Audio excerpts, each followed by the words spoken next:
La tournée de Lil Wayne s'arrêtait à Montréal mercredi soir dernier au Centre Bell et comme tout bon rappeur, Lil Wayne était évidemment pas seul. Il était accompagné de Keisha Cole, Kerry Hilson, Gym Class Heroes et T-Pain. Malheureusement pour nous, Travis McCoy de Gym Class Heroes est tombé malade la journée du concert. Ils ont donc dû annuler leur performance. Par contre, Disashi et Eric, le guitariste et le bassiste du groupe, sont quand même passés dans nos studios de Musique Plus et on a parlé justement de la tournée de Lil Wayne, de la réaction des fans de Wayne par rapport à leur musique et de leur nouvel album de Quilt qui est paru à l'automne dernier.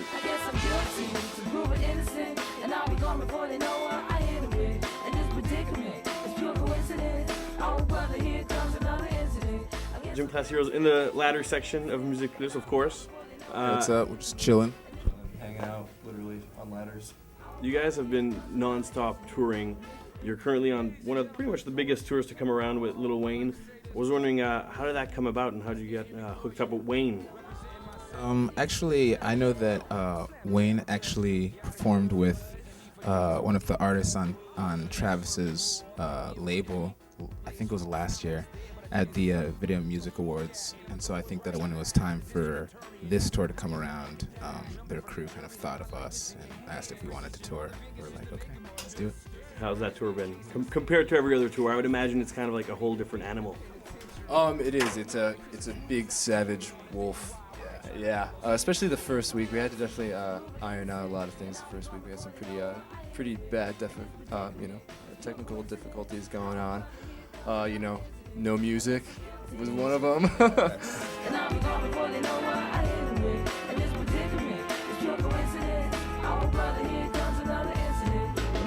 You guys proved it again with the Quilt. You're kind of a band that's very hard to label. Every song is sort of different from the other. If you have one song that is a little too similar, do you just can it because you like that diversity? I don't think that it's a conscious thing at all. I think that's what kind of makes it cool, is that the songs just kind of come out, and people often ask, like, how do you guys go about making your songs? And we have songs that we were given by producers that we get our own stuff on, then we have songs that we've written, personally. So I think whatever makes for a good song, what we consider to be a good song, is what we use, and I don't think we think about it too much. Otherwise, it gets contrived.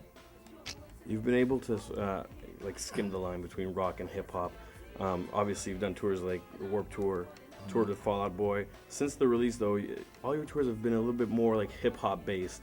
Do you find that you fit in that genre better, or it's just been, that's how the stars align? I think it's pretty much along the same lines, as touring with rock acts. You're always gonna get a couple kids in the crowd that are like tilting their heads like curious dogs, like, huh? Like, what is this?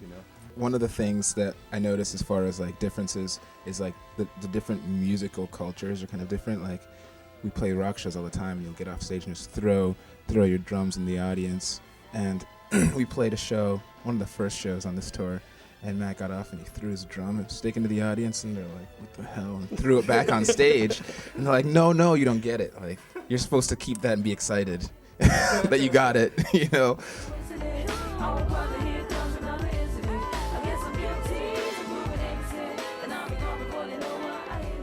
Patrick Stump had a big part on the record. What does he bring to the table? Because I seem to hear only good things about him, and obviously people know him as the Fall Out Boy lead singer, but he's quite the producer.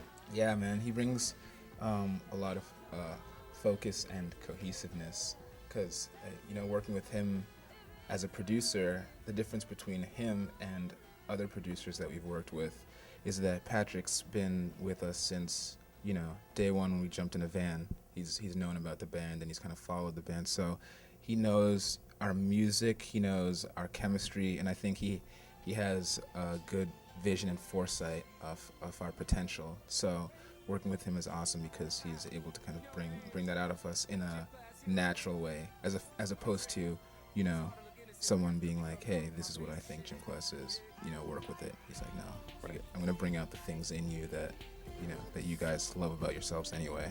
Someone who just gives us a beat might not necessarily understand the band aspect as much as Patrick, for example. And so it's really important, I found, when working with producers that primarily make beats. It's important to kind of explain to them or show them that no, we are a band, you know. And there are tracks that are like, all right, well, this is just a beat with Travis rapping over it, but that still feels like Gym Class Heroes, you know. But there are other tracks where, all right, here's a beat, but this beat's not done because we haven't kind of put our input or put our feel on it yet. So I think that's the most important part when working with, you know, an outside producer. You guys write on your blogs quite a bit. You blog it up. You blog it up. You're pretty open. I just got a Twitter account. Have you heard of Twitter? Yeah, of course. All right. I just got one. Redesigning our website right now so we can each individually have like blogs and like videos. And very updated. Yeah. Multimedia band. I'm wondering nowadays that you're able to update your fans and just sort of like put your heart on your sleeve right away on your blog. Do you start wondering like the use of traditional media, like for example, like answering to my questions rather than just saying what you actually want to say? That's interesting. I've never really thought about that. Yeah, actually. I mean, I don't know. I think it's cool because, for me personally, I think it's cool because, you know, being in the limelight, I guess, as we are, it's cool to have a blog because kids can get accurate information right from the source, which is cool, because it kind of takes away from weird rumors that can actually be kind of funny sometimes, but you know, sometimes you just want to dead it. So I don't know. I try to use my internet power for those things. This would have been more of a Travis question, but I heard he'd signed with Nappy Boy with T-Pain's label. So does that mean that there's going to be some solo Travis stuff coming out? Well, I don't know if that was an official deal or anything. I think they're just being I don't know, celebrating their affiliation, I guess. But I mean, they're definitely working together. That's for sure. But I don't know if anything's been official. You can squash the rumor right here. I don't think we can either squash or confirm the rumor. At least I can't. But I've heard a couple of tracks that they've kind of worked on, and they sound really good. You're not playing in Montreal tonight, so you're going to have to make it up, right? We definitely will, actually. Yeah. You might just have to pull a one-off on you and just fly out. Have a banger, man. It's a date. Yeah. Perfect. Yep. Be ready. Check MySpace every day. Because every day could be that day. I don't know what that means. Thank you very much. Awesome. Yep.